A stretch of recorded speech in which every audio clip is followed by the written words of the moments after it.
જ્યારે પણ આપણે ભગવાન શિવના શિવાલયની એટલે કે શિવ મંદિરમાં જઈએ છીએ ત્યારે સૌથી પહેલા આપણે ભગવાન શિવના દર્શન પહેલા આપણે નંદીજીના દર્શન કરીએ છીએ. પણ શા માટે શિવ પહેલા નંદીના દર્શન કરવા જરૂરી છે? નંદીજીનો જન્મ કઈ રીતે થયો? આ ઘણા લોકોને આ વાત નથી ખબર. પણ નંદી એ ભગવાન શિવનું જ એક સ્વરૂપ છે. કહેવામાં આવે છે કે એક વખત એક શિલાદ નામના ઋષિ હતા. એ ભગવાનના ઘણા મોટા ભક્ત હતા, તપસ્વી હતા, તપસ્યા કરે છે, ભગવાનને પ્રસન્ન કરે છે. પણ એક સમય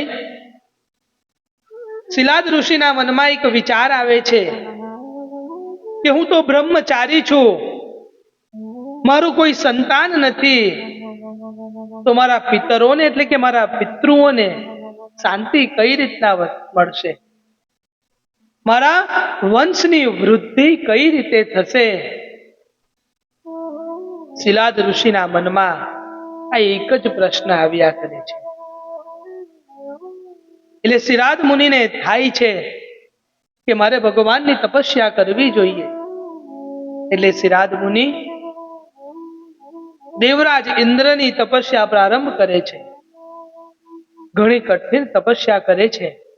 પણ જ્યારે દેવરાજ ઇન્દ્ર એમની તપસ્યાથી પ્રસન્ન થઈ જાય છે, એમને વરદાન માંગવા કહે છે, ત્યારે શિલાદ ઋષિ વરદાન માંગે છે કે મને એવા પુત્રની પ્રાપ્તિ કરાવો કે જન્મ અને મૃત્યુના બંધનથી મુક્ત હો. દેવરાજ ઇન્દ્ર કહે છે કે શિલાદજી, આ વસ્તુ, આ વરદાન મારાથી ના અપાય, મારામાં એટલી શક્તિ નથી. તમને માત્ર એક જ દેવ આ વરદાન આપી શકે છે, અને એ દેવ છે દેવોના દેવ મહાદેવ. તમે ભગવાન શિવની, ભગવાન મહાદેવને તપસ્યા પ્રારંભ કરો, એ જ ફક્ત તમને વરદાન આપી શકશે. આ સાંભળીને શિલાદ મુનિ ભગવાન શિવની અતિ ભયંકર તપસ્યા પ્રારંભ કરે છે. એટલી કઠિન તપસ્યા કરે છે, એટલી ઘોર તપસ્યા કરે છે કે એમની તપસ્યાથી પ્રસન્ન થઈને મહાદેવે ત્યાં આવવા પડે છે. મહાદેવ જ્યારે આવે છે, શિલાદ મુનિ મહાદેવની સ્તુતિ કરે છે. સ્તુતિથી પ્રસન્ન થઈને મહાદેવ વરદાન માંગવા કહે છે. શિલાદ મુનિ એ જ વરદાન માંગે છે કે મને એવા સંતાનની પ્રાપ્તિ કરાવો કે જે જન્મ અને મૃત્યુના બંધનથી મુક્ત હોય. મહાદેવ કહે છે કે શિલાદ ઋષિ, તમારી તપસ્યા એવી છે કે જેનાથી હું પોતે પ્રસન્ન થયો છું, એટલે હું તમને એવા પુત્રની પ્રાપ્તિ કરાવું છું, કે વરદાન આપું છું કે હું સદા શિવ પોતે તમારો પુત્ર થઈને આવીશ. ત્યારે શિલાદ મુનિને એક એવા પુત્રની પ્રાપ્તિ થાય છે કે જે પુત્ર નંદી સ્વરૂપ હતા. નંદી સ્વરૂપ જ્યારે શિલાદ ઋષિને એમની પ્રાપ્તિ થાય છે, ત્યારે એ પણ ભગવાન શિવની તપસ્યામાં લીન રહે છે, ભગવાનની ભક્તિ કરતા રહે છે.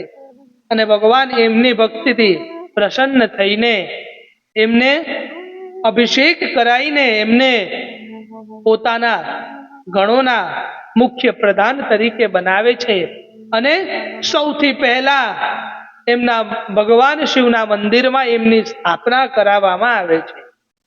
અને નંદીજીની ભક્તિ તો એવી છે કે જ્યારે સમુદ્ર મંથન થયું હતું અને જ્યારે મહાદેવ હલાહલ વિષ પોતે ધારણ કરે છે, ત્યારે એની કેટલીક બૂંદ પડે છે, ધરતી ઉપર પડે છે, ત્યારે નંદીજી મહાદેવની ભક્તિમાં એ વિષના હરેક કણને પોતાની જીભથી ચાટી લે છે કે કોઈ એ બીજા વિષને ગ્રહણ ના કરે, કોઈને એની અસર ના થાય.